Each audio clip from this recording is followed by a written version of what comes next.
Okay, so marami nagtatanong sa atin, paano maiwasan yung pagkanipis ng buhok? Ang pagkanipis po ng buhok, maraming dahilan. Una sa lahat is yung lahi. Okay? Kung ikaw ay may lahi na ang lahi mo ay maninipis ang buhok, there's a chance na ikaw ay manipis din ang buhok. Pero yung mga bagay na hindi natin makokontrol kasi yan ay nasa dugo na, o yung mga ganong bagay is hindi natin makokontrol dahil nga lahi nyo yun. Ano yung mga bagay na pwede nating makontrol? Ang pwede nating makontrol is ano yung pwede nating gamitin sa buhok. Ang pagnipis po ng buhok, isa sa factor niyan is kung yung buhok mo ay hindi mo inaalagaan, pagka wash mo, pagka towel dry mo, sinuklay mo agad, wala kang nilalagay, there's a chance na magkaroon ng breakage o pagkaputol-putol. Therefore, pag naputol ang iyong buhok, syempre, mababawasan yan at maglalagas. Okay? So, anong pwede natin gawin? Ito, again, Fora. Okay?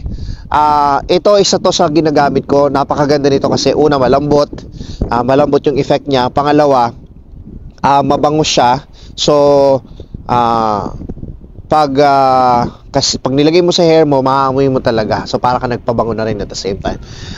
At higit sa lahat, ang pinaka-importanting use niya is pag sinuklay ko yung hair ko, hindi siya matigas.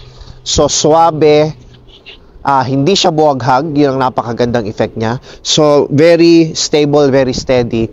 At treatment na rin siya sa maghapon. So, moisturizer na rin siya sa maghapon. Napakaganda nitong produkto na to. Again, napakahirap. Napakahirap bunutin lang. Okay? So, Fora, yun lang po. Okay? So, marami pa tayong video na gagawin.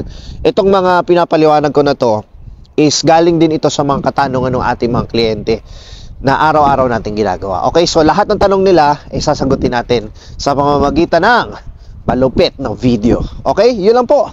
Thank you.